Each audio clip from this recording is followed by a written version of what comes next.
প্রায় ৩ মাস আগে রাজস্থান থেকে বাংলাদেশি সন্দেহে মালদা জেলার কালিয়াচকের পরিযায়ী শ্রমিকের আমির শেখকে আটক করে প্রায় ২ মাস জেলে নির্যাতনের পর বাংলাদেশে পাঠিয়ে দেওয়া হয়।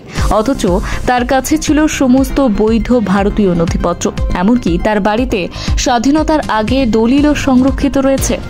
পরিবারের অভিযোগ, ভিন রাজ্যে কাজ করতে গিয়ে এই অন্যায়ের শিকার হন আমির। তারা জানান, বিজেপি বাদে প্রায় সব রাজনৈতিক দলই তারা দেশে ফেরানোর প্রয়াসে পাশে দাঁড়িয়েছে। মালদা জেলা কংগ্রেসের লিগ্যাল সেল চেয়ারম্যান মাহিবার রহমান ফিটু বলেন, খবর পেয়ে আমরা অবিলম্বে সাংসদ ঈশা খান চৌধুরীকে জানাই। তিনি তখন দিল্লিতে ছিলেন এবং সঙ্গে সঙ্গেই উদ্যোগ নেন। প্রায় ২০ জন সাংসদ নিয়ে সংসদ ভবনের বাইরে আমির শেখের প্ল্যাকার্ড হাতে ধর্ণা দেন। লিখিত নোটিশ, আলোচনা সহ প্রতিটি পদক্ষেপে সক্রিয়ভাবে কাজ করেন। তিনি আরও জানান, কেন্দ্রীয় সরকারের অনুমতি নিয়ে ডিজি বিএসএফ এর সঙ্গে যোগাযোগ করেন এবং সাংসদ ঈশা খান চৌধুরী। দীর্ঘ ১ মাস চেষ্টার পর অবশেষে আমির শেখকে ভারতে ফেরানো হয়। ফিটু বলেন, শুরু থেকে শেষ পর্যন্ত সাংসদ ঈশা খান চৌধুরীর অক্লান্ত প্রচেষ্টাতেই দেশের ছেলে আজ দেশে ফিরেছে। আমরা অত্যন্ত খুশি। তিনি রাজ্য সরকারের প্রতি অভিযোগও তোলেন, এখানকার শ্রমিকদের জন্য পর্যাপ্ত কাজ নেই, তাই তারা ভিন রাজ্যে পাড়ি দেন। তবে আমরা চেষ্টা করব আমির শেখকে এখানেই স্থায়ী কাজের ব্যবস্থা করে দিতে। Bureau report, news hunt TV.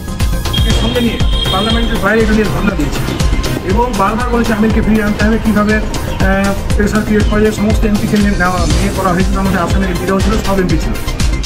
তারপরে বিজির সাথে দেখা করা হয়। তারপরে গৃহ সচিব, আমাদের যে হোম সেক্রেটারি, তার সাথে দেখা করে অনবরত চাপ দিতে থাকে। তখন মাঝখানে ৩-৪ দিন আগে, পরশুদিন ঈশা খান চৌধুরী আমাকে ফোন করলো, বললো ওর বাড়ির নাম্বার বিএসএফ ডিজি চাইছে। বিএসএফ ডিজিকে তখন আমার বাড়িতে আমি যাই, গিয়ে ওর কাকার নাম্বারটা ঈশা খান চৌধুরীকে আমি দিলাম। ডিজি বিএসএফকে দেওয়া হয়, ফ্যামিলির সাথে কথা বলে খবরটা আমরা প্রথমে দিয়েছিলাম এবং নাম্বারটাও দিয়েছিলাম। এবং কতগুলো চিঠি করা যে সব আপনার সংবাদ মাধ্যমে দেখেছেন। ঈশা খান চৌধুরী এটা অন ক্যামেরা প্রোটেস্ট করেছে এবং তাতে আমাদের কী রোল আছে ফ্যামিলিও বলবে, পাবলিকও বলবে। আমার নাম হচ্ছে আমির শেখ, হ্যাঁ, বাবার নাম হচ্ছে জেমস শেখ। আমি ৩ মাস আগে আমি কাজে গিয়েছিলাম রাজস্থান হেল্পার। যাওয়ার পর আমাকে পশ্চিমবঙ্গ পুলিশ, আমি কাজে যাচ্ছিলাম রুম থেকে, যাওয়ার পর রুম থেকে কাজে যাচ্ছিলাম, তারপরে থানা পুলিশ আমাকে রাস্তাতে ধরে আটক করে ধরার পর আমাকে থানা নিয়ে যায়। থানা নিয়ে যাওয়ার পর আমার সব কিছু, আমার দাদা থেকে শুরু করে, আমার বাপ দাদা থেকে শুরু করে সব কিছু ডকুমেন্ট দেখেছি। মানে তুমি দিয়েছো, পুলিশে জমা দিয়েছো? হ্যাঁ, দেখেছি। তার মধ্যেও মানেনি আমার আধার কার্ড, তারপরে আমার জন্ম সার্টিফিকেট, স্কুল সার্টিফিকেট, সব কিছু দেখেছি। তার মধ্যেও মানে অনেক আমাকে মেরেছে,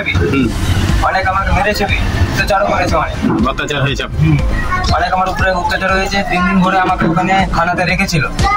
রাখার পর আবার আমাকে ওখান থেকে আবার জেলে দিয়ে দেয়।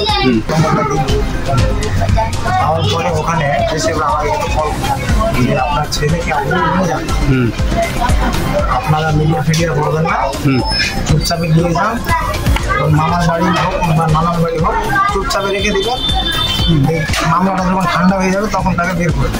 হ্যাঁ, আমরা বললাম এটা তো কোনো গোপনীয় ব্যাপার না যে আমি সঙ্গে দেখা যাবে। হ্যাঁ, এটা এর আগে আপনার মিডিয়া হয়েছে, আবার আমরা গোপন করে দিচ্ছি। হ্যাঁ, আমরা তো ফেসে যাবো না, বললাম আমাদের যে রেকর্ডিং আছে। আজকে আমাদের কালিয়াচকের বাসিন্দা আমির শেখ বহুদিন প্রতীক্ষার পর বাড়ি ফিরেছে। আমাদের মাননীয় সাংসদ ঈশাবাবু কঠোর প্রচেষ্টায়, তাছাড়া আরও অন্যান্য পার্টির কিছু সহযোগিতা করেছে, তাই এসে বাড়ি ফিরতে পেরেছি। আমি সোশ্যাল মিডিয়ার মাধ্যমে জানাতে চাই পুরো দেশবাসীর কাছে, আমরা ভারত দেশেরই বাসিন্দা, পশ্চিমবঙ্গ রাজ্যের, যেটাকে আমরা বাংলা বলে জানি।